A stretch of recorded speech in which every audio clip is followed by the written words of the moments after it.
Welcome to this class. You'll be able to ask your questions to the Shaykh, inshaAllah. Please keep your question brief and to the point and make it a beneficial question. It's surrounding the topic of Ramadan as far as I'm aware. And if you're a sister and you wish to type your question, you could just send it on the chat to questionsadmin1. Or if you're watching via Masjid Ghuraba YouTube channel, you could just send it on the YouTube chat. And then inshallah, Dr. Saeed will read it out for you. Please don't activate your videos as this will disrupt the class. Jazakumullahu khairan. And thank you very much for your patience. Bismillah, alhamdulillah, wa salatu wassalamu ala rasulillah wa ala alihi wa sahbihi wa mawala. Welcome back for another part of question and answers regarding the Ramadan. And I do apologize for the delay because of the very, you could say, unsuitable time today, which is in between Maghrib and Isha, and Maghrib is very tight. We just had the Maghrib, and by the time you finish the wudu and everything and do the Maghrib, you're bound to have at least more than half an hour after you pray the Maghrib, after the sunset, I'm just saying. So that's why the time is not really suitable. Inshallah, when we get more into the summer, we get a very big time, inshallah, after the Maghrib, or even before the Maghrib, we'll have a suitable time, bi'idhnillah. So could you just take the class, Dr. Saeed? And also in Islamically. نحمده ونصلي على رسوله الكريم أما بعد. Tonight is 17th of Sha'baan, 1442. Corresponding date in the Gregorian calendar is 29th of March 2021. We're continuing a question and answer session on Ramadan. And we do have some questions left over from last week, Ustad, inshallah. Just give me one time, please, 1 second. Jazakumullah khairan, just to make sure that I've got my mobile, please.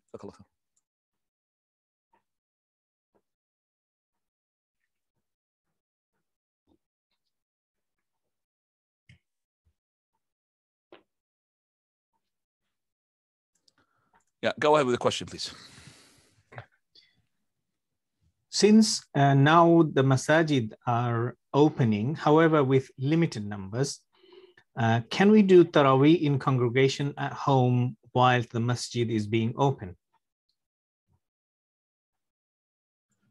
Yeah, say that question again, please, doctor, because I'm being distracted just here. Now, go on.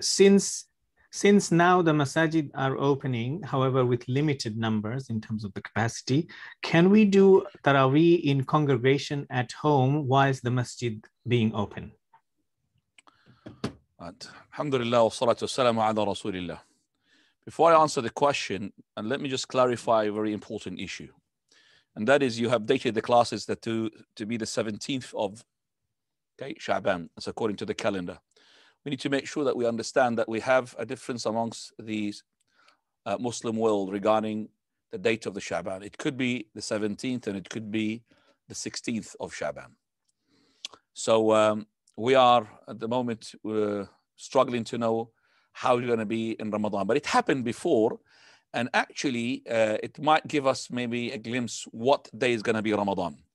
So we know if it is today, the 16th night of Sha'baan, definitely Monday will not be the Eid. Okay, Monday will not be the Eid. So it looks like it's going to be Tuesday according to the Islamic calendar, according to the calendar, because if it's going to be Monday the Eid, which is synchronized with the 12th of April, it means we're going to having 28 days. You mean Monday Ramadan, not Eid, Sheikh? Monday Ramadan, sorry, yes. Right, so the Monday starting with the Eid, talking about Ramadan, yeah. So the start of Ramadan is going to be, it cannot be Monday, because if it's Mondays, that means it will be 28 days. I'm just saying that the possibility. So it cannot be Monday the Ramadan. And also it cannot be as well Wednesday, because according to the sighting of Saudi Arabia at the moment, the 30th of Sha'baan will be on Tuesday. Okay? And then Wednesday will be the 1st, but it will be 2 days after the calendar itself. So with the process of elimination, it cannot be Wednesday, cannot be Monday. Most likely, it will be on Tuesday. And I have predicted that so many times in the past as well, when we have this difference amongst the sighting and al-Qura, we could really define which day it is. I've been revising one of my episodes, which I've done in Green Lane Masjid. And it is true that when you have difference like this, it might pinpoint which day is going to be Ramadan. Coming back to the question, it's a very good question, basically. The Taraweeh is supposed to be in the masjid behind the Imam. That's the origin. But for this pandemic that is taking on its toll at the moment on the people, and it's really taking a long time, unexpectedly. I mean, we thought last year will be okay for this year. And we hope that inshallah next year will not be the same. That means the distancing. But alhamdulillah, we do have our masajid are open. In our country, in Jordan, already they have announced yesterday the lockdown is for a month and a half. That means there will be no Taraweeh and Ramadan, no opening of the masjid even for Maghrib and Isha. Only Dhuhr and Asr and no Jumu'ah because of the cases are rising up. I wouldn't say that there is an issue for the person if he is worried about himself as well, worried about his family, that to make his own Taraweeh in his own masjid. I have no hesitation to say that I can't prevent somebody to say to him it's not allowed because of the situation, especially that in his house, which is in his masjid or inside his house, will be able to implement more sunnah than he does in the masjid in terms of feet to feet, shoulder to shoulder. Okay, so but the atmosphere of the masjid is different. The masjid is a masjid, but on the other side as well, we come to some of the masajid. In my masjid here, for example, in Maidenhead, I feel there is a mile between me and my brother. It's too far. There's 2 meters, and then the back row, there's nobody there. So it's another row. So full empty row behind me, and then they will start. So that means they don't make the triangle one. There's no triangle in that masjid. I feel like I'm praying on my own. There's nobody there.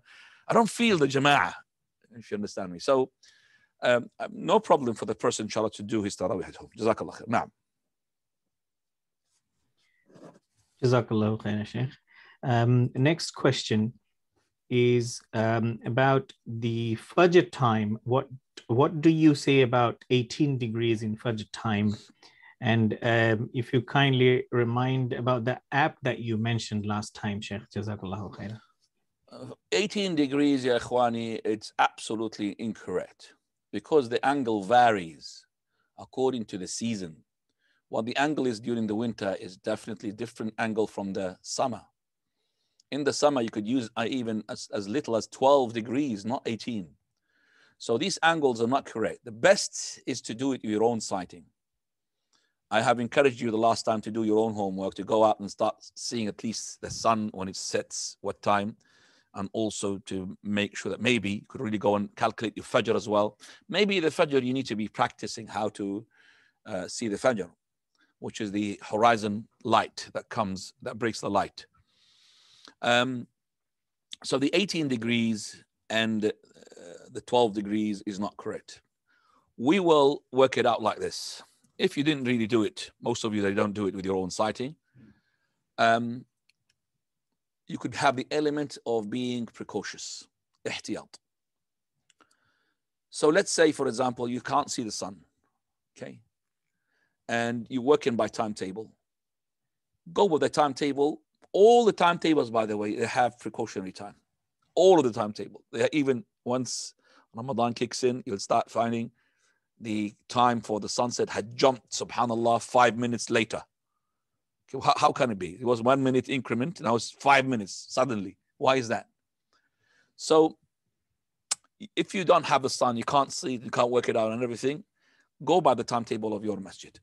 And that timetable has got in itself the element of precautionary time. Don't go to the one which is later on, because it's already, as I said, it's been calculated. But it would be handful and very beneficial for you if you just work out the sunset from the timetable. So let's say, for example, timetable of yours says sunset today is 7:30.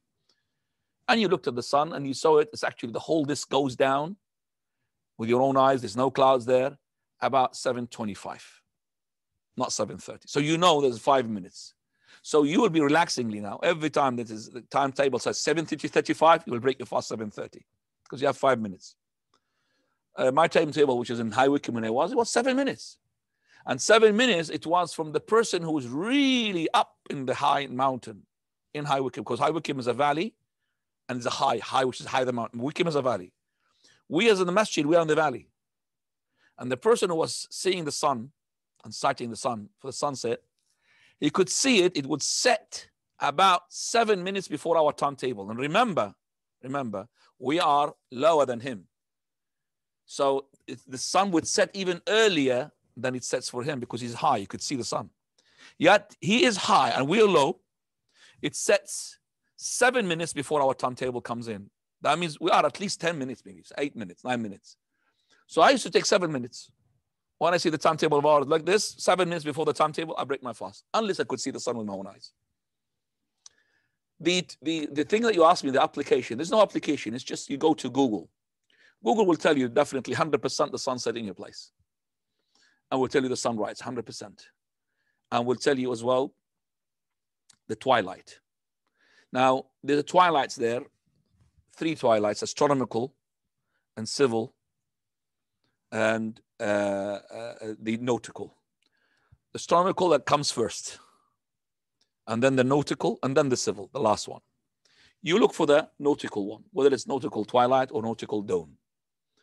Those can be a very good indication, but you have to as well work out, is it correct or not properly. What I do, for example, for my Isha prayer, I look at the nautical twilight and I have my Isha correct according to the time, what I've seen my own eyes. I could see that the Shafaq twilight had disappeared. Okay.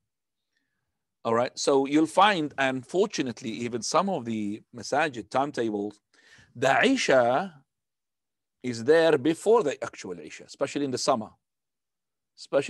The Isha for them is earlier. And I remember, and don't call that masjid. I think some of you know which masjid we're talking about here. I was watching the Shafaq twilight, and the brothers were doing Isha prayer in that masjid. And I even called that person. I said, I could see the Shafaq clear. The red is there, 100%. It cannot be Isha. It is impossible. So you need another maybe 20 minutes, 15 minutes to come for the Isha come in. So, well, those times are gone out now, alhamdulillah. They're gone away because of Ramadan. It was at the time in July and June. Now we're coming much better for us. So no problem, we could make the people a bit wait later. But before, we can't, some of the people can't really start, for example, 11:10, 11:15. It's for them, it's too hard. But that's the time that the Isha is to come in. The Fajr is called nautical dawn. As well, nautical dawn, you will find it comes after the Fajr of the timetable of yours in the masjid. Let's say, for example, your Fajr comes in, let's say, for the sake of just, that is comes 5:30 in the morning. You'll find that the nautical one, 5:45, 5:40, about 10, 15 minutes after, even in some timetables, even more than that. Now, for your prayer, you definitely use your Google nautical dawn. And the website that you want to use is UK time. That's the one. Can you just Google it out, please? Yeah. I think Ahmed, you will know. You put it on the chatting there. It's called UK time. That website will tell you the nautical dawn and the nautical, and for your own place. You could just put your own city where you are. Yeah. Okay. The site, another one which says clearly is ukweathercamps.co.uk, has all the specific, and you can see the Luton and you can set it, and then it stays there. ukweathercamps.co.uk. It's on the chat now for everybody who wants to save it. Okay, that's for the area of Luton. Put your own area. Yeah, it's the UK weather cams. That's the one. UK weather cams. That's the one. Yes, correct. UK weather. Yeah, weather cams. UK weather cam. That's the one. It will tell you exactly what you have. You got there. Astronomical twilight begins. Nautical twilight begins. Dawn civil twilight begins. Sunrise. So if I put that and I share it with you, inshallah, that would be good. So you could understand everybody what we're talking about.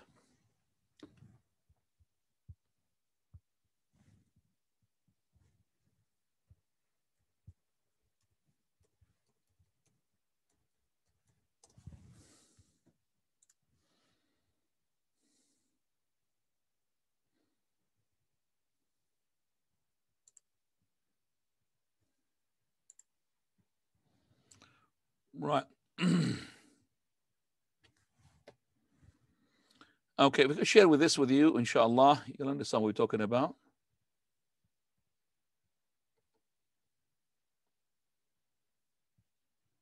Right, that's the, can you see it? Is it, you can see it to you guys, or can you see it, yeah? Yes, Shaykhana. Right, okay, so this is basically where the place says London here. You could change that whatever you like. You could put it whatever city you are in. And then you could put the dates, which date you want. Today's the 29th, and it will tell you here those numbers here, the digits. It would say to you, for example, astronomical twilight begins. Nautical twilight begins. Dawn civil twilight begins. And then sunrise, and then sun at highest points, and the sunset, and then the civil twilight ends, nautical twilight ends, and astronomical twilight begins. So what is this astronomical twilight, nautical twilight? Okay, so first three digits represents what is the morning. Okay, what is the morning there? So astronomical twilight begins. This is where it's going to be very dark. Very dark, 4:44. And that is synchronizes with some of the fajr of some of the timetables like the Da'bandi Masjid. I've seen that. They go with the astronomical twilight. So you'll find, for example, their fajr during the summer, if you remember, 1:30. 1:30, just 1 hour and a half after midnight. They start their fast. And it stays, even I've seen one early one, 1:20. All the way 1:20, it doesn't change. Second one, which is the nautical twilight. This is the one that we reckon this is the fajr, because this is the break of the light. I've synchronized it with when the light, you see it horizontally. Nautical twilight. And that is 5:27 at the moment in London. The civil twilight, that means really light, much light. And then you got the sunrise, 6:40. And that sunrise will be very precise to your place. Sunset is the same thing, very precise. You could see like here minutes and even seconds. And telling you even by the second what time is the sunrise and the sunset. Now we come to the dusk, which is to do with the night now, which is after sunset. So you don't want the civil, because the civil is still a lot of light. You want the nautical one. But the astronomical one, this is the Hanafi one, which is really as well. And so their Isha will be much later than the proper Isha. That's not just the Hanafi, even some of the Muslim countries, they work by the astronomical twilight, which is the disappearance of not the shafaq, even darkness. Because when the shafaq, which is the red twilight, disappears, still you're going to have light. Still you're going to have light. So for them, the astronomical, which is absolute pitch darkness, nothing. And that comes later on. And you could see here, there's a difference between about this and that is about 45 minutes. During the summer, that's more than 45 minutes. Between the nautical and the astronomical, you'll find about maybe 45 minutes to up to an hour difference between the two.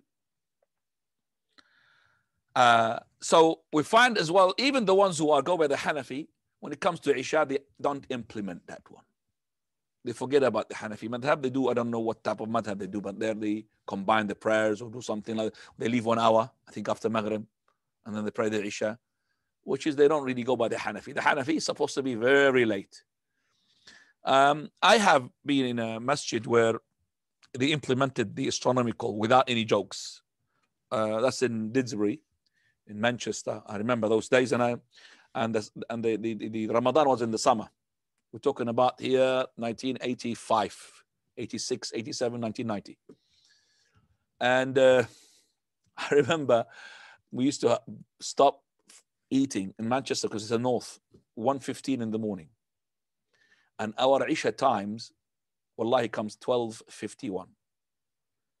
12:51 Isha, Fajr is 1:15, exactly 24 minutes between Isha and Fajr. Our Taraweeh, we don't do it, of course, after Isha. We do it after Maghrib. We wait 1 hour, and after Maghrib, and then we start doing Isha and Taraweeh. We don't make the, it's impossible to 12:51. But that was the astronomical, definitely. It was not the nautical. The nautical, I have seen it that up and down the country will not exceed 11:15. 11:15, that's the maximum, and it will disappear. And anyway, thank you for that question, and I think it's beneficial for you to know the website for you to learn. So look for nautical twilight ends, that's for your Isha, and look for nautical twilight begins, and that's for your Fajr. Okay? Dhuhr and Asr, you take it from the timetable. Now. Somebody put his hand up. I don't know who's that. Faisal has his hand up, Shaykhana. Oh, okay. Well, can we just leave it later on, please? Oh, the question. Oh, I thought you was... Yes, the question, Shaykhana. Yes. Tfadal, yeah. No, just let's finish the question with Doctor, please. And Sheikh, could I just ask you if you could help Abu Bilal become a co-host and he can help us? He's put his hand up for that. Barakallah feek. Okay, right. Oh, then we'll do that. Now, yes. Jazakallah khair, Sheikh. Any good English translated books to teach Fiqh of Ramadan, Sheikh? English translated book which can teach you the Fiqh of Ramadan. There's many books. There's one which is detailed one, and there is one which is not detailed. From the one which is detailed one is the, for example, Fiqh Sunnah. And better than that, which is more concise, is the Al-Wajiz, which is translated in English. You got Fiqh al-Siyam. Talking about Fiqh of Siyam, isn't it? Fiqh of fasting.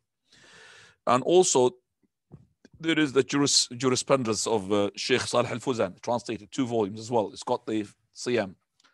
And you got as well Sheikh al-Halabi book, which is Sifat Sawm al-Nabi sallallahu alaihi wasallam, the description of the fast of the Prophet. It's been translated as well.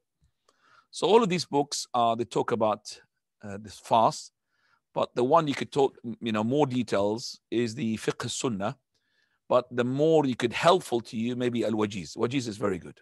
Take the Wajiz, and we taught the Wajiz a number of times. Now, Jazakallah khair, Sheikh. Is it better to recite the Quran or to read the translation and the tafsir of the Quran in this blessed month of Ramadan? Always the tafsir with the recitation. So it's not just how many times you finish the Quran, how many times you understand the Quran. Okay, so you go with the tafsir, better, so you learn. Now you better to go not with a light tafsir, because you don't know. Going to deep tafsir, it might take you from the object of reading the Quran, and you will start reading words of scholars rather than the words of Allah subhanahu wa ta'ala. So fast interpretation. Now. Jazakallah khair, Sheikh. If a fasting person accidentally swallows water while making wudu, does this break their fast? Nobody would say that would break his fast at all, as long as he himself took the precaution not to vigorously move the mouth or the water in his mouth vigorously. He's not exaggerating, because if he exaggerated and he swallowed, the scholars are different whether he had broken his fast or not. But still, he did not really deliberately do it, but he is sinned for doing that. So you like this, no problem. But you tilt up your head and start gargling, that might break your fast. So no, it will not break your fast, because breaking the fast has to have the element of intentional. It's not by mistake. So if you did it intentionally, it will break your fast. If you did not do intentionally, no problem. No. Jazakallah khair, Sheikh. Can I pray Taraweeh with an imam that does the qunut before ruku'? Can I pray Taraweeh with an imam who prays the qunut, dua al-qunut, before the ruku'?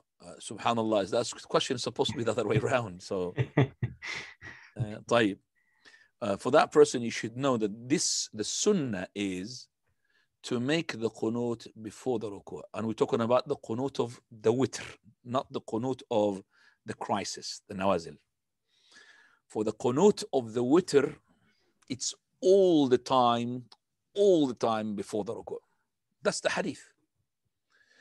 But in Ramadan, the second half after the 15th, the companions used to do sometimes the qunut, okay, that is after the ruku. But the default is to make it before the ruku. And also, the qunut is supposed to be you do and you leave. It's not you do it all the time. That's not from the sunnah. Prophet ﷺ, he prayed 3 nights of al-witr, of tarawih. None of these nights he prayed with qunut. The 25th, sorry, the 23rd, let me just switch off this. Okay. 23rd, 25th, and the 27th. 23rd, 25th, and 27th. 29th, he did not come out. 3 nights he prayed, and he did not, in those nights, he did not make qunut. So for the person to make qunut every night, that's not from the sunnah. For the person to make the qunut all the way after the ruku', it's not from the sunnah. To make it before the ruku' all the way, no problem. To make it all the way up to the middle, before the ruku', and sometimes after the 15th, the midway of Ramadan, to make it after the ruku' is the sunnah, inshallah. Now. Jazakallahu khair, Sheikh. If someone has been doing the secret sin during Ramadan of the past, do they have to compensate for those days? If he's been doing so secret what, sorry? Sin. Secret sin. So what does that do with Ramadan? During Ramadan of the past, previous years, in Ramadan he used to do that. So he thinks the sins breaks the fast. Is that what he thinks? Yeah, possibly, because they do have to compensate. No. Well, it's a good question. If I want to go to this question, it needs a half an hour in itself. To summarize my answer, first of all, it's a good question because I have never had somebody ask me a question that where if I lie, does that break my fast? It's always I swallowed something by chance and did that something wrong and I was eating some sandwich by chance, but glucose drip on all of that. But I never, or for example, the asthma, what's it called, that inhaler. I never asked somebody asking me if I did a sin that would be. It's a very good question. The invalidations of the fast, in terms of materialistic, that's what the people are keen to know. But this is called the spiritual breakers. Spiritual breakers are, these breakers are, these are the ones who will take away the goal and the target while you're being fasting. The fasting to train yourself to keep away from the sin. Well, first of all, it will not invalidate your fast in such a way that you can't compensate. There's no compensation. That's number one. But number two, the Prophet ﷺ, he said, رُبَّ صَائِمٍ لَيْسَ لَهُ مِنَ الصِّيَامِ إِلَّا الْجُوعُ وَالْعَطَشِ. You'll find a fasting person, he will fast, but he will gain nothing out of his fast except for hunger and thirst. Why? Because he did not pay attention and focus onto the target behind the fast, which is when Allah subhanahu wa ta'ala, he says, يَا أَيُّهَا الَّذِينَ آمَنُوا كُتِبَ عَلَيْكُمُ الصِّيَامُ كَمَا كُتِبَ عَلَى الَّذِينَ مِنْ قَبْلِكُمْ لَعَلَّكُمْ تَتَّقُونَ. This fast was made obligatory upon us for one purpose, and one purpose alone, to have taqwa of Allah. Taqwa is meant to keep away from the sins. So what is the point of this person doing all sorts of things, haram, lying, forging lies, and fabricating false things, and a'udhu billah, insulting people, and all of these acts of haram doing, and making falsehood testimony. Prophet said, he who does not abandon falsehood, and implementation of it, then Allah doesn't need his fast. Allah doesn't need for him to abstain from food and drink. فَلَيْسَ لِلَّهِ حَاجَةٌ فِي أَنْ يَدَعَ طَعَامَهُ وَشَرَابَهُ. So if this person, subhanallah, and the Prophet, he concentrated on the falsehood. Look at this falsehood and the implementation of it.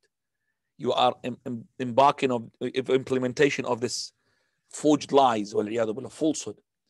There's no need for you to fast.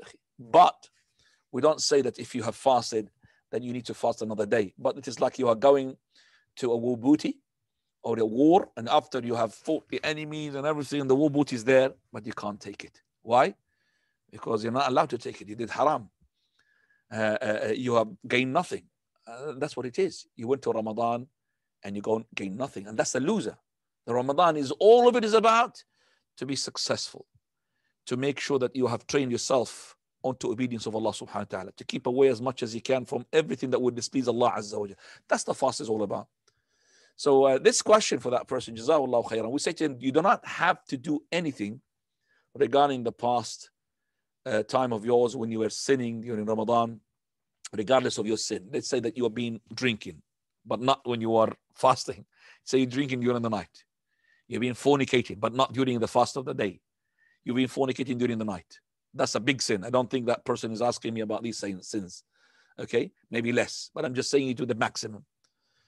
Ramadan of yours, your fast is not going to be affected in terms of that you have to make up another day for it because you've been drinking during the night or you've been fornicating during the night.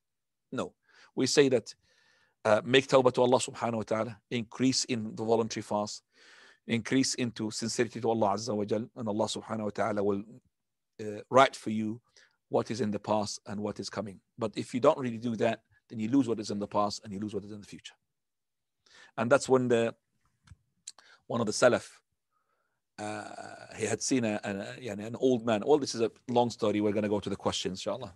Basically, I'll just leave that cut back story. I've just said it before, inshallah.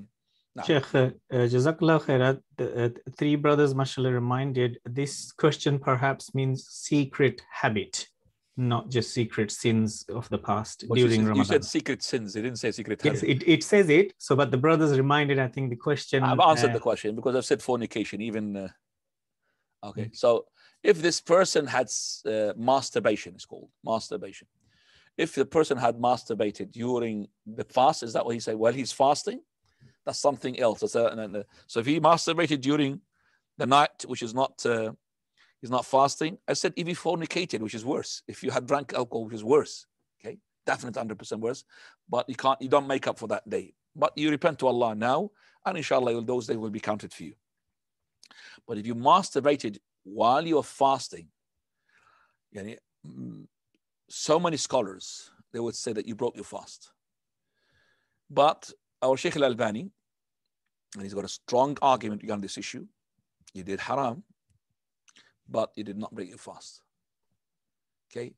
You did not break your fast. Because the thing that breaks your fast is the intercourse, whether you ejaculate or you don't ejaculate. And that's with the consensus. But to masturbate and ejaculate without intercourse, okay? So let's say that you are doing it halal way. How is halal way? That your wife is doing that for you. The wife is masturbating for her husband. That's outside Ramadan is halal. Let's say that she's doing it for him in Ramadan while he's fasting. Now, this is what we say. It is that it is not haram. It's not haram in terms of for the wife to do it for her husband. But is it haram to do it in the month of Ramadan? Now that depends upon, is ejaculation will break your fast or not? If it does not, it's not haram. That's why Abdullah ibn Abbas, when a man came to him, he said to him, Ya ibn Abbas, I have got married in Ramadan. Is it permissible for me to go and kiss her? He said, do you control yourself? Control yourself from what? You're going to kiss her. Control yourself from what? From the lust? How are you going to kiss without lust? There's no lust switch on, off. You're going to kiss with the lust. He said, yes, kiss her. But you want more. Oh, Ibn Abbas, can I do mubashara with her? He says, would you be able to control yourself? He said, yes. What is mubashara? Mubashara, it is body to body, but without intercourse. Body to body without intercourse. But he wants more. He said, Bi-abi anta wa ummi. I sacrificed my father and my mother for you, Ibn Abbas. Like he's saying to me, give me more. He said, well, I want to put my hand onto her private part. Would you be able to control yourself? He said, yes. Well, idrib. Do it. And that's sahih from Abdullah ibn Abbas. So all of those things, if it is being done with the wife, the person will ejaculate 100%. So that's why the argument of the discussion of Shaykh al-Albani rahimahullah, that it does not nullify the fast. But if it is masturbation with a person, with himself, with anything apart from the wife, then it's haram.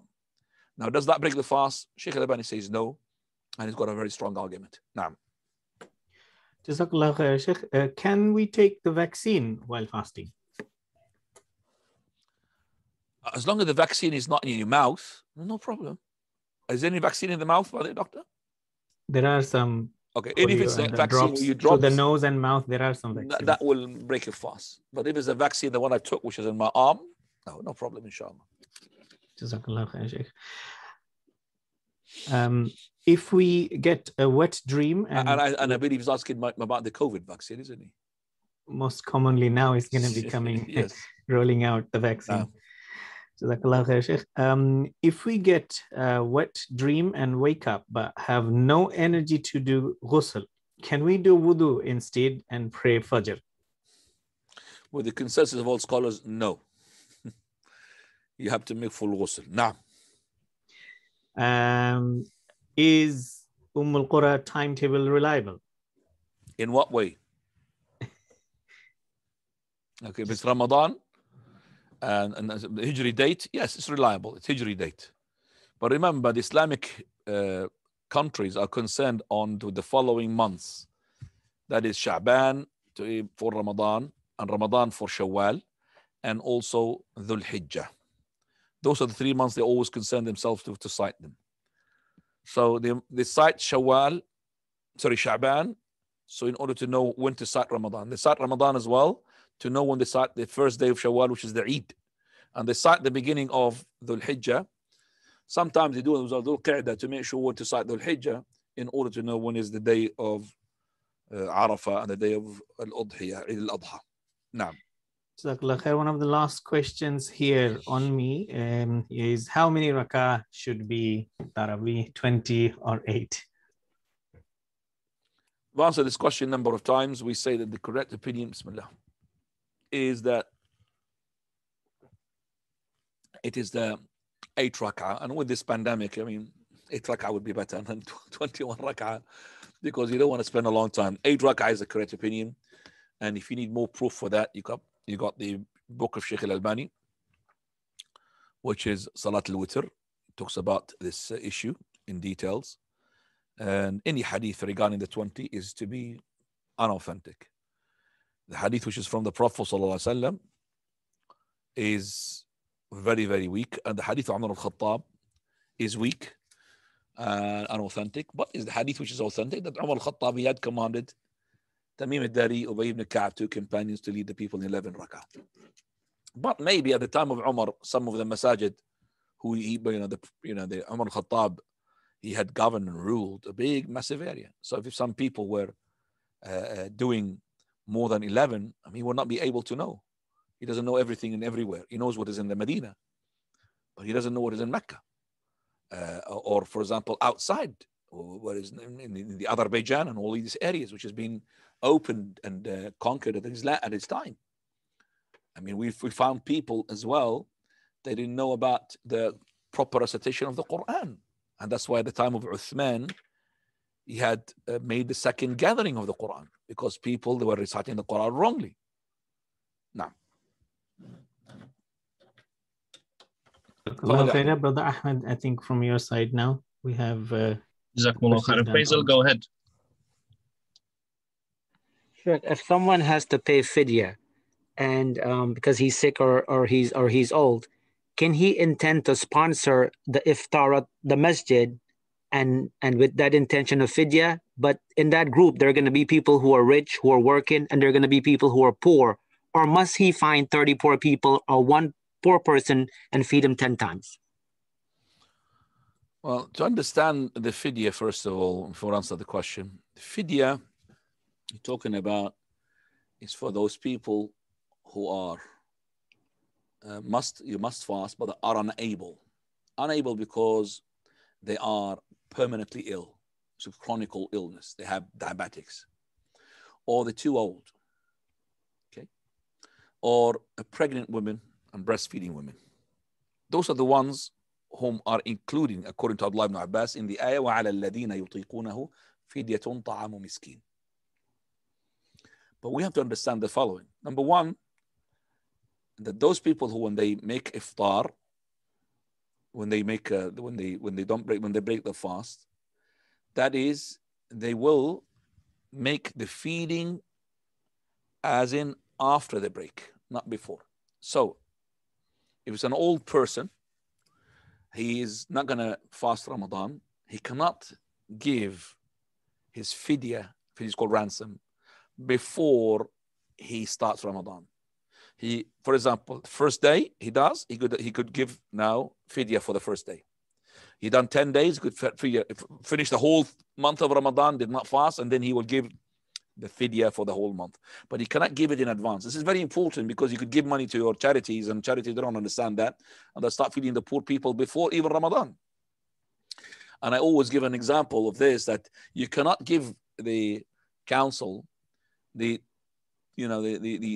cannot pay them for your ticket for speeding before you're speeding. You have to speed first, get the ticket from the council, and then you pay the money.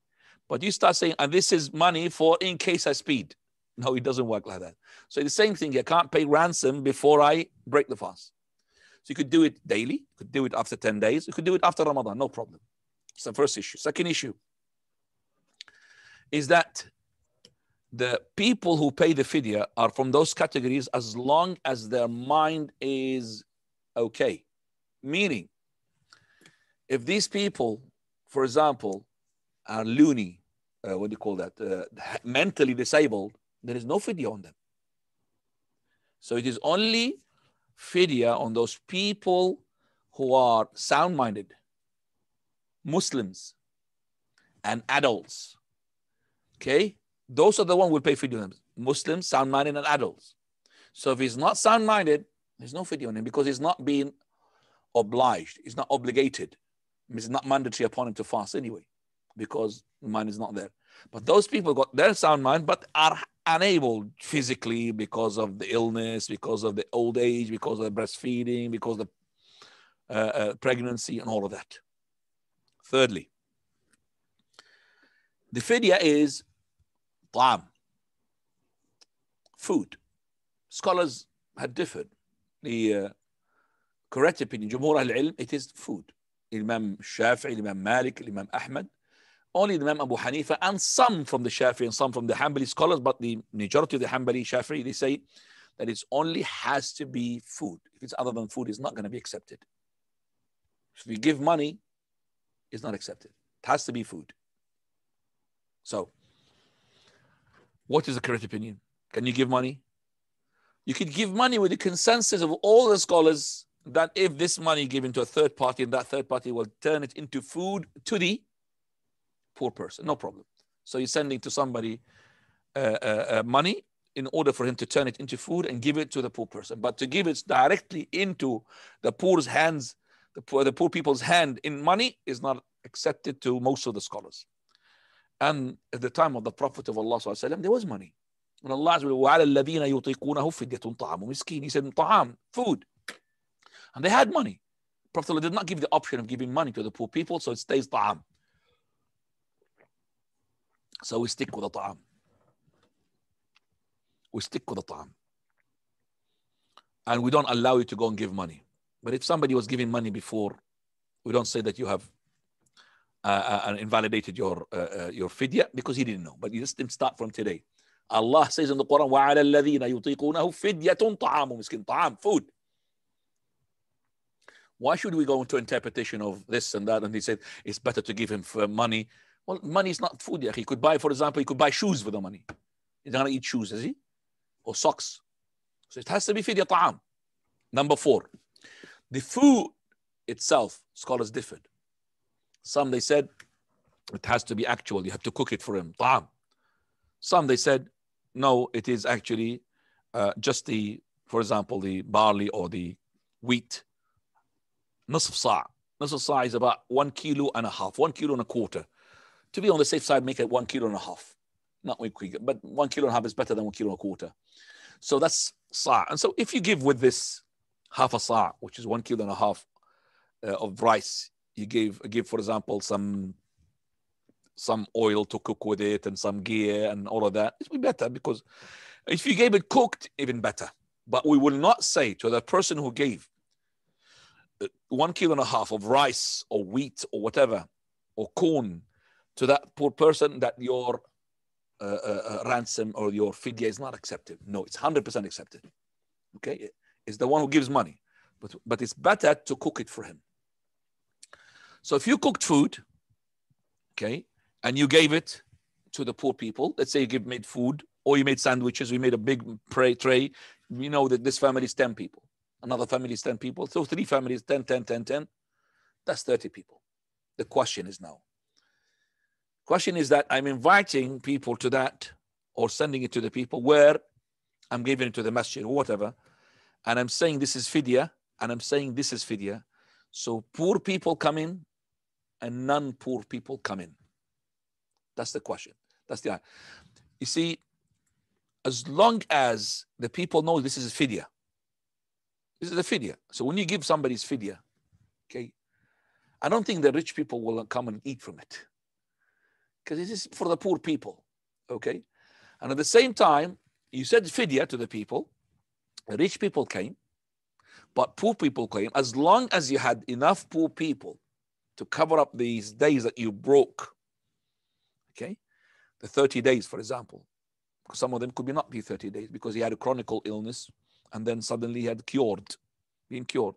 So you will give for the chronic illness, and then that's it.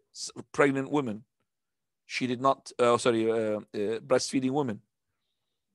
So the breastfeeding women, she said she has a choice.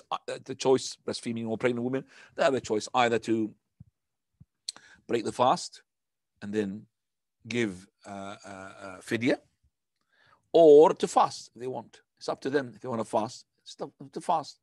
But there is no such thing that is to break the fast and give fidya and also compensate by fasting. That's too much. And that's the weakest of all opinions.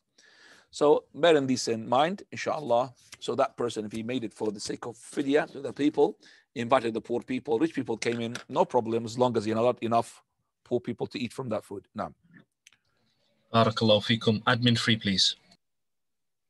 Sheikh, follow-up question from the fidya. Should the person, can I pay the fidya on behalf of somebody else? And will I get rewarded for it? For example, for your son or for your mother? Give the fidya on your son because, let's say, for example, he's got long-term illness. Okay, your son is on one of the 2 cases. Either he's independent or he's dependent. If he's dependent, then you must pay the fidya on him, which is feed the poor people. You must if he's dependent. If he's independent, on his own, married or something, yeah, but you have to tell him and he has to accept. So you tell him, son, I'm going to pay you a fidya. So he has to accept, acknowledge that. So it's not just to pay it because he doesn't care whether you paid or not. It's not going to reach him. If he doesn't care, no matter what you're going to give on his behalf, it's not going to reach him. As for your rewarded, of course, everything you do, even if it is for the sake of covering up for somebody else, you'll be rewarded, inshallah. Now, Jazakallah khair. Barakallahu fikum. A sister wants to know if it is allowed to recite the Quran in the month of Ramadan while menstruating. no problem, inshallah. Naam. Jazakallahu khairan. Please go ahead, Harith. Sheikh, my question is, in the UK, should we be keen on sighting the moon for Ramadan? And if someone sights the moon and informs the local masjid, and this differs from the timings of the Mecca or the majority of the masajid, what should the masajid do if someone comes with a testimony? Well, first of all, let's establish the following fact. No one is to make a moon in himself. So if, for example, the committee did not really take his moon and he could see it, he cannot do his own Ramadan and his own Eid. The Eid and Ramadan, it has to be with all together. صومكم يوم تصومون وفطركم يوم تفطرون وأضحاكم يوم تضحون. Prophet said, you fast when everybody fasts. The Eid when everybody makes Eid. And when you make the Adha when everybody makes Eid al-Adha. So I can't just come to the masjid on my own and say, Allahu Akbar, and make my own Eid. That's not correct. Now you're asking that in this country, if I'm going to go to the masjid and the masjid had allocated people to go inside the moon, it's no problem as long as this masjid, mashallah, has got a wide variety of followers. You know, it's not just a small masjid amongst lots of masajid. So if the masajid came to, mashallah, agreement that they will sight the moon, alhamdulillah. But let's say they did not sight the moon, and the moon was sighted by a Muslim country, they should go by the Muslim country, because the correct opinion is to go with everybody. Okay, so what we want is that all the Muslim countries make fast with the first country that announces that they've sighted the moon, as long as they are in a proper country. They make sighting. So if we decided to make the sighting of the moon as a community, it's good, alhamdulillah. Now, if, for example, that our sighting was different from the Muslim countries that have sighted the moon before us, and some of them, they said, let's go with that country, and some of that we said, no, we'll go with our own. Now, with that country or with our own, that's when the difference. You see, we don't want to make disunity amongst disunity. Already we are disunited. Okay, so we want to make more disunity in disunity. You know, in one city here, we have more than one Ramadan, one Eid. One city. Okay, Wallah, you have 2 Eids, isn't it? In Luton, how many times you had 2 Eids? You celebrate Eid in the next door masjid, next door masjid. In the same street, I have those stuff to say, in the same street. Yeah, different Ramadan and different Eid. How is that? So we're going to be what? I'm going to splitting my own self from my own self. So I'm splitting myself from my own self. I mean, we're split. So I would say that it cannot be done individually. It has to be done with the community. And the community has to be as well not dividing the Muslims. So we go with the mainstream of the Muslims. For example, in Luton, we know that we do it with Regent Park and with Green Lane, all of those masajid, big masajid of ours. We do it together. We don't really differ. We never differed from Green Lane. We never differed from Regent Park. And those masajid as well, they link as well to Saudi Arabia as well. And most of the time, Saudi Arabia is the first country to announce that there is Ramadan. And you're going to get the message. If you haven't got the message, I might send it to you. The Ministry of Endowments in Saudi Arabia, or the Shuyukh had commanded all the Saudi Arabians to pay fidya because they have sighted the moon wrongly this year. Every year they sight the moon wrongly. This is a Sufi message, always ready. As soon as Ramadan begins, they send this Sufi message. They are really made a mistake and they commanded everybody to pay a fidya. Allahul Musta'an. What is this? If you haven't got that message, I'll send it to you. Okay, I've got that message with me, ready. I'm just waiting for a new one to renew. Same renewal. Every year they renew the message. Naam. Jazakallah khair, Sheikh. Did you have that message, by the way, as Harith? Naam. Yes. A'udhu billah. Allahul Musta'an. Naam. Assalamu alaikum. Questioner wants to know, Sheikh, is it true that sinning during Ramadan is worse than sinning outside of Ramadan? In terms of multiplying, we can't say yes. Qatada, he said, is worse. Radiallahu anhu. Qatada, yes. He said it's worse. But in terms of enlargement, yes, it is. If a person can sin in the month of Ramadan next to the Kaaba, then he would bound to sin in Luton next to the nightclub. So if he's next to the Kaaba and in the month of Ramadan, he would be bound to sin in that place in a different Ramadan. Because we say that if you can't really restrain yourself from sins in Ramadan, it's very impossible to see yourself. That is to be restrained from sins in outside Ramadan. And this is not the saying of me. This is what we have extracted from the hadith of the Prophet ﷺ. When he said, Bu'adallah. He made a dua. When Jibreel salam, he said to him, Oh Muhammad, Allah said, that is, what a loser he is. May his nose be smeared in the dust. Disgrace to him. Far away he is from the blessings and the mercy of Allah. The one who lives to see Ramadan, yet he does not secure himself a pardoning. So this person came to Ramadan, he lost Ramadan. He did not do the ibadah properly. He lost it. So this one is being distanced away from the mercy of Allah. May his nose be smeared in the dust. Means what a loser he is. So how about this person who's not just lost Ramadan? No, he did even sins in Ramadan. He is sinning inside Ramadan. The worst. Okay. So we say that to that person, they don't really multiply, but in the sight of Allah, they must have been greater. Okay, must be greater. Naam. Naam. Fadl.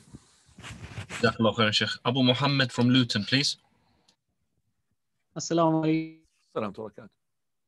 Ustad, to what extent should we encourage children and likewise disencourage the young children that want to fast? Children, how old? Around 6, 7. You know, children here is up to 16, child. So I don't know what child you're talking about. I meant 6, 7. You see, that's a baby for them. So watch the word children. The children here is a difference from one place to another. 6 and 7. In Islam, there's no such thing you could force the child to, that's incorrect. In Islam, you can't. Okay? Even the adults, you can't force them. You have to really ask them, because it's Allah subhanahu wa ta'ala is an account for their deeds. So we don't have like the hadith of the salah. Teach them when they're 7 and start to discipline them when they are 10.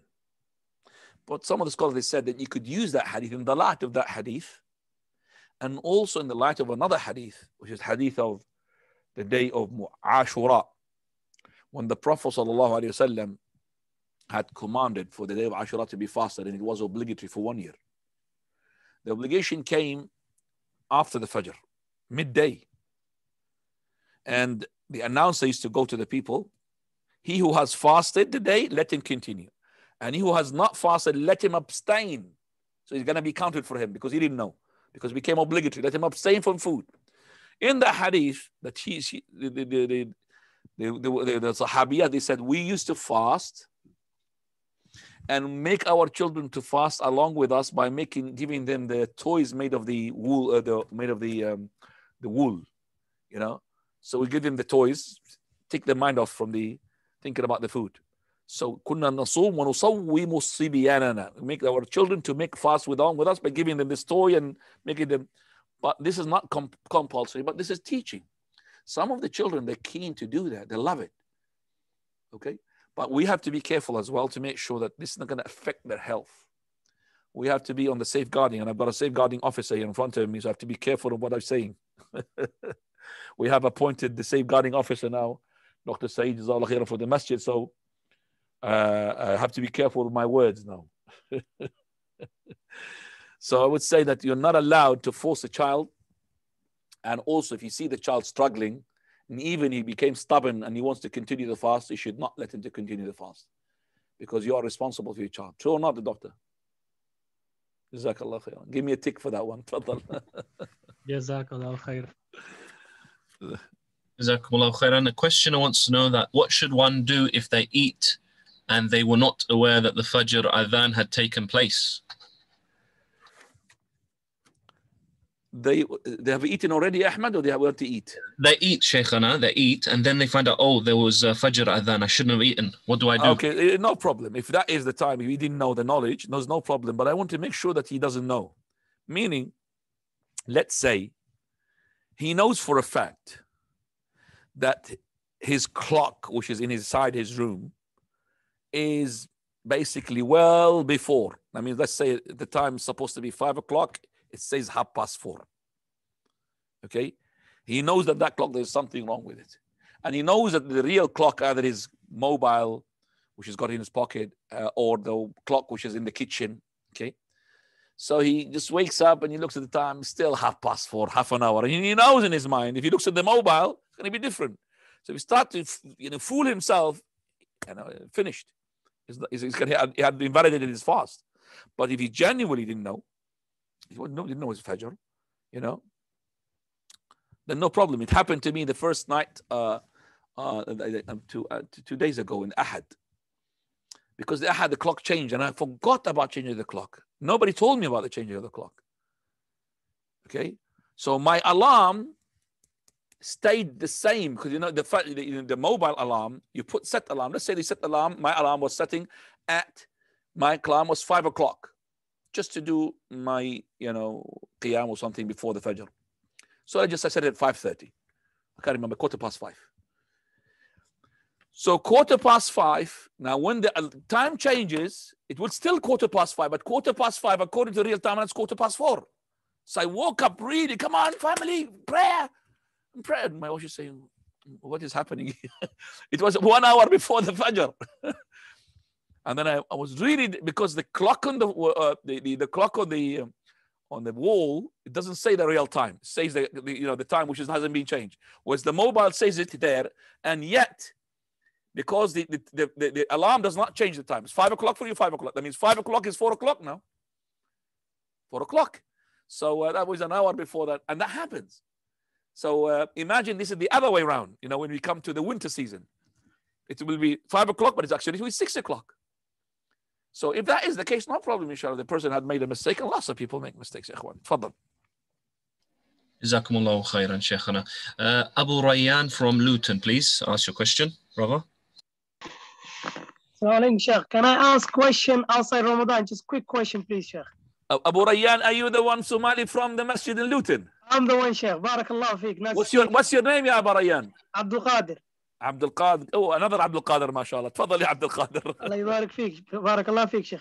Sheikh, and one of the brothers asking, and his father passed away, and there's a son and a daughter that passed away when the father was alive. When it comes to inheritance, their children, do they inherit anything from the father? So let's just say it again, because I think even the one who listened, they don't really follow you. Again, so there's a person. And daughter and son died before their father. Okay, so the question is, basically, the daughter and the son, they have children as well, isn't it? Yes. Okay. So they died before the father, which is the grandfather of the children. Though Yes. the grandchildren inherit. As from the daughter, nobody will inherit, whether he's alive or not, because the grandchildren from the daughter, they don't inherit from the father. So always the sons and the daughters of the daughter, they don't inherit from the father of the daughter. Do you understand that? Always Yes. sons, the sons have to be from the son. So daughters of the son, sons of the son, yes, they will inherit. They will inherit in one case, which is if the father was alive during the grandfather's life. But you're telling me now the son had died before the father. So the son died, grandfather is there, living. So these sons or the daughters of this son, do they inherit of the grandfather? Is that your question? Yes, and the daughters, sons and daughters, they don't inherit, do they? No. Those ones are ineligible, we call them. Ineligible, yeah, that's They right, don't yeah. inherit regardless. Yeah. Always grandchildren from the daughter is a weak link. They don't inherit regardless. But the grandchildren of the son, they do inherit. Okay, they do inherit, but they could be blocked. And the block here comes from the closer heir. So if there is another son next to that son who died, okay, Yes. which is their uncle, then he will Yeah. block these children. He will block them. Okay. So we say that in this case, a will would be very useful. So the grandfather would make a will straight away when his son dies, because he got grandchildren and he doesn't want them to be blocked by his other sons, because other son will block them. He will make a will to give them equivalent to the share if their dad to be alive, if his son to be alive. Okay? Do you understand that? Yes. Some of the countries, they do it straight away without even, they call it al-wasiyya al-wajiba, which is not correct. That is the compulsory wasiyya. So whether you do it or not, straight away they will take from your inheritance, from the grandfather's inheritance, a portion which is equivalent to the son. Okay? And that is incorrect. There's no such thing. They've lost their connection to their grandfather. They only can inherit if there is no sons, means there's no uncles of theirs from that father. Is there any uncles? No, there are many. Okay, khalas, they block them then. But it would be good of the other sons, basically, give them some money to help them, because they are, Prophet ﷺ said, Al-ammu sinwul walid. Al-am is equivalent to the father. Uncle is equivalent to the father. So the father goes, the uncle should take place and look after his nephews and his nieces. Should not just leave them like that, because it's his brother who died. But unfortunately, there are some sort of so much split among the brotherhood that some of them, they treat each other like enemies. Sah? That's correct, Sheikh. And that's what's happening. They don't want to give anything to them. Allahu musta'an. Allah. Well, it's their right. If they don't want to give anything, it's their right. Jazakallah khair. Barakallahu fikum. Doctor, if you have more questions, you can go in any time. There's a question on the chat, Shaykhana. If a person suffers from frequent migraines with nausea, is that a valid reason not to fast in Ramadan? He suffered from what is it called? Frequent migraines with nausea. I don't know nausea. What is nausea, doctor? Feeling like puking.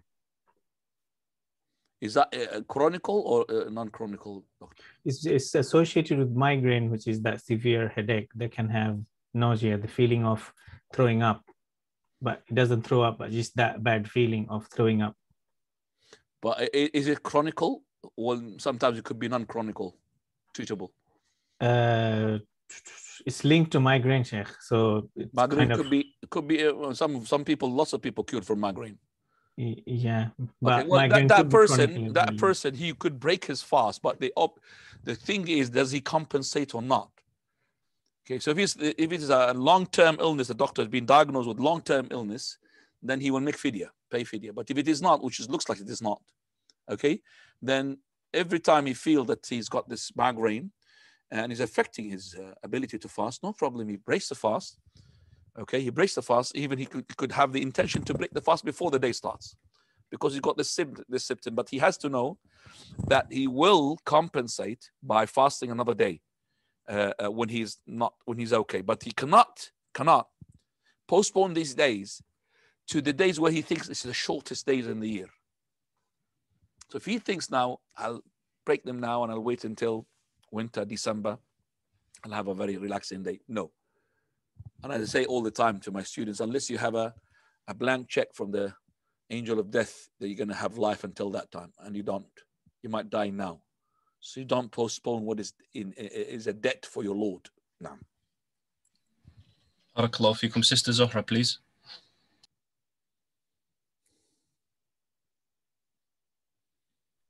Assalamu alaikum. Salam tarakat.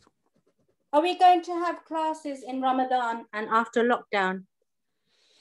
I have no idea, wallah, till now, Allah al-Musta'an. But we can have other classes, maybe. But the masjid, they basically at the moment, we're going to stop the classes for the masjid. We're going to have a relaxation for the masjid. But as for my other classes during the week, they will be still running.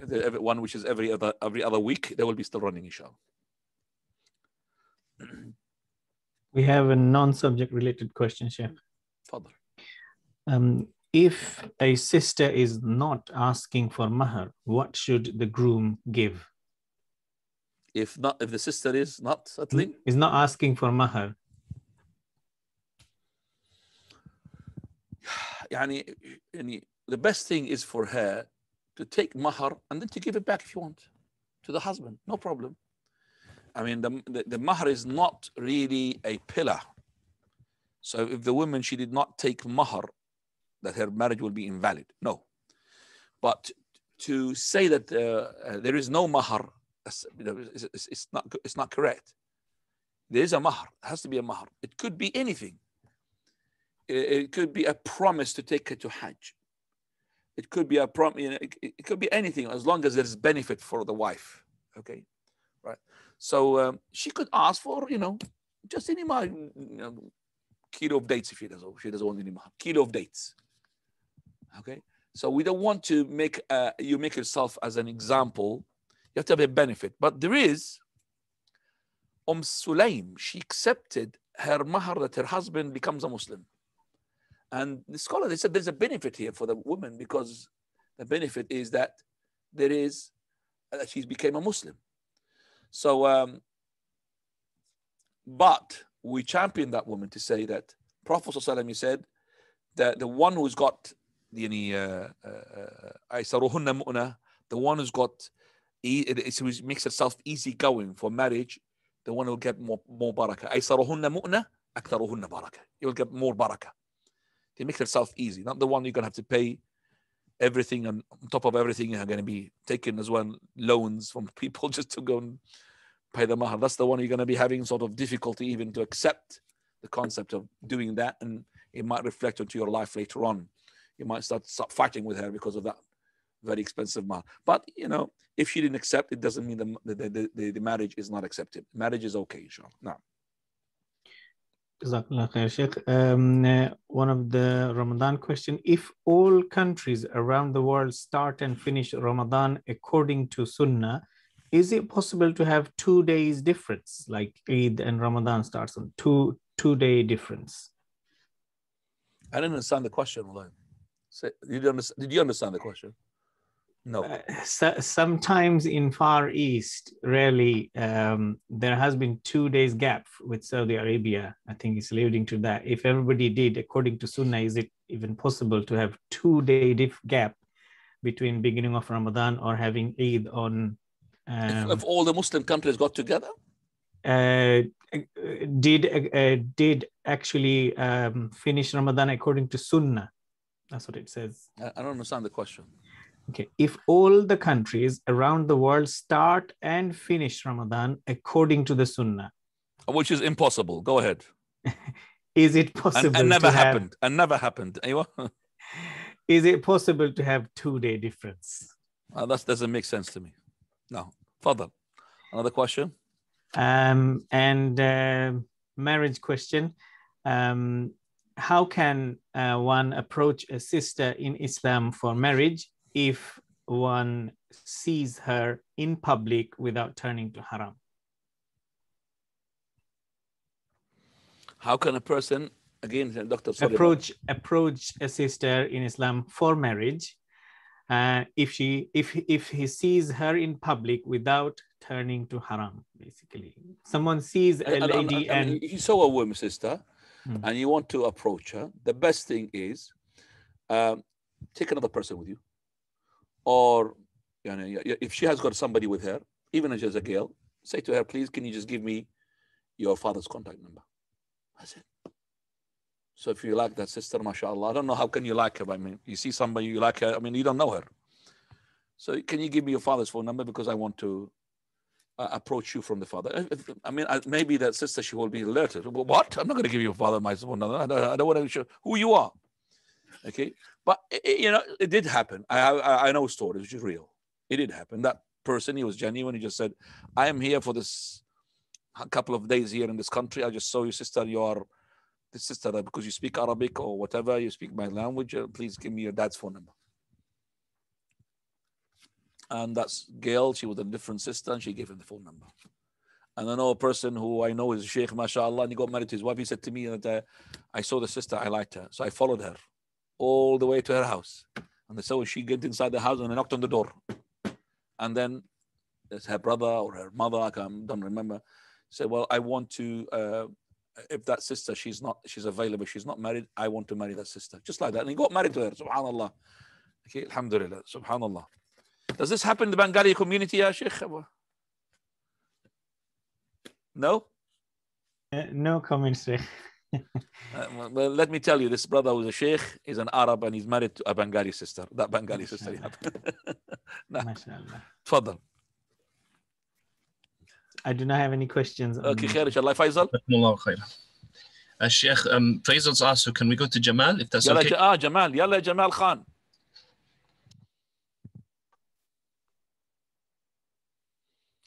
Your microphone going up and down. I can't hear a word. Oh. Hello? Yeah. Sheikh, my question was regarding the starting and finishing of Ramadan, the 2 days. If Ramadan, if it's starting and all the countries are following according to the Sunnah, so they're locally sighting the moon, then is it possible that between around the world, let's say in USA and in Bangladesh, that there's a 2-day difference? Oh, yes, there is possibility. In Pakistan itself, in the country, never mind going to Pakistan, America and England. I know in Pakistan, there was 3 days difference in the same country. The north, they fast different from the middle fast different from the east, from the south. Somebody said to me, there's the 3 days difference between the south and the north, or between the south and the middle. I can't remember. Each one follows his own. You see, some Muslim sects they don't really go by the sighting. Like, for example, the Brailwis. The Brailwis, they don't go by the sighting. They are going by the moon, by the calculation, sorry. So they don't sight the moon. So for them already, they know what day is Ramadan. They know what day is Ramadan. Even sometimes they will have a vote. It happened in Manzil Way in Oxford, which is the Eid. I remember that, and the guy was recording it. And they're saying that, what do you want, guys? Tomorrow the Eid or the day after? So they're having hands. Hi, they eat, yeah, tomorrow, yes. The other one, no, we want it the day after. So they're having a vote because they have a difference between the Brelus themselves. One masjid did the Eid in this way, and so they're having, which one shall we go? The other one said, no, we don't want to be with the Wahhabis. We want to be on our own. Okay? So it's a voting system here, the moon. Allah musta'an. طيب يلا Faisal. Last question, please. Sheikh, you have taught us so many times that we can eat up to the time of the adhan. Now, some scholars say we can only eat what's in our hand. They take the hadith literally. But is there any flexibility, meaning we have some more kebab or biryani and it may take a minute or 2 more minutes to finish it? Is there some flexibility where we can finish what's in the plate? You don't have to hold the hand, the kebab in your hand and the drink in your hand and maybe something on your head in case you miss it. No, I understand that even respected sheikhs have said this, that you have to have it in your hand, but this is, even the one who's been accused to be Zahiri, which is Sheikh Al-Albani, doesn't say that. Zahiri means like he takes it by the apparent looks of the hadith, the wording of the hadith. Even Sheikh Al-Albani, who's been accused of that Zahiriya, he doesn't say that. So it means that means it's available for you. So you could finish it within reasonable time. 1 minute, 2 minutes, you finish, inshallah, no problem, inshallah. Wallahu ta'ala a'lam wa subhanak Allahumma bihamdik. Ashhadu an la ilaha illa anta astaghfiruka wa atubu ilayk. Jazakumullahu khairan. See you bi idhnillah next week.